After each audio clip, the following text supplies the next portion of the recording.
Common టైంలో మేము వెళ్ళి ఎక్కడైనా ఇలా కొట్లాడుకుంటే మాకు ఎవరో ఒకరు భోజనం పెడతారు, పండో, ఫలం ఏదో ఒకటి ఇస్తారు మాకు. అట్లాంటి సిట్యుయేషన్ నా కుటుంబానికి, నా ట్రాన్స్ మెంబర్స్‌కి హెల్ప్ చేయడం అనేది మామూలు విషయం కాదు. హ్మ్. అది నేను చెప్పాను, తను క్లియర్‌గా అంతా ఎక్స్‌ప్లెయిన్ చేస్తే షాక్ అయిపోయారు అక్కడ అంతా కూడా. సో ఇప్పుడు ఈ ఇంటర్వ్యూ లో ఏం చెప్తావు విజయ్ దేవరకొండ గారి గురించి? అంటే ఒక ఎమోషన్ షేర్ చేసుకున్నావు. నిజంగా ఎంతోమంది ఆకలి తీర్చినట్టే కదా! అవును. సో నిజంగా హీరో విజయ్ దేవరకొండ ఆయన సినిమా హీరోనే కాదు, రియల్ నిజంగానే హీరో. రియల్ హీరో హ్మ్. అని అనిపించుకున్నాడు తను. ఎందుకంటే ఆ అవకాశం కోసం నేను ఎదురు చూస్తాను నేను.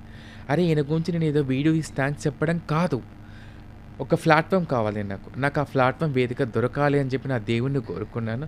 నాకు ఆ దేవుడు కల్పించిన అవకాశము, ఆయనకి థ్యాంక్స్ చెప్పిన తర్వాత నిజంగా చెప్తున్నాను, చాలా హార్ట్‌ఫుల్‌గా హ్యాపీగా ఫీల్ అయ్యాను. ఆ రోజు నేను నేను నా నా మనసుకి నేను హ్యాపీగా ఫీల్ అయ్యానా, ఓకే డన్.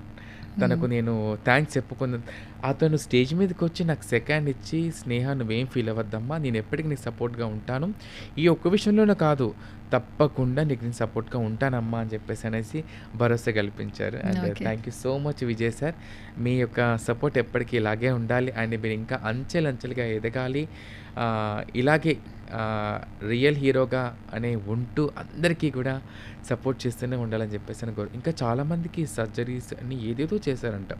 నాకు ఆ రోజు అక్కడికి వెళ్ళిన తర్వాత తెలిసింది నాకు. ట్రాన్స్‌కి ట్రాన్స్‌కి అండ్ అందరికీ అక్కడ వాళ్ళు జెండర్ చూడట్లేదండి. మనం హెల్పింగ్ అనుకుంటాం హెల్పింగ్ హెల్పింగ్ హ్యాండ్. అంతే. అది ఆడ, మగ, జెండర్, ట్రాన్స్ అని ఏం చూడట్లేదు అక్కడ. అయితే ఇప్పుడు విజయ్ దేవరకొండ గారిని బంగారు కొండ అని అనొచ్చు అయితే. తప్పకుండా విజయ్ దేవరకొండ మా బంగారు కొండ. ఓకే.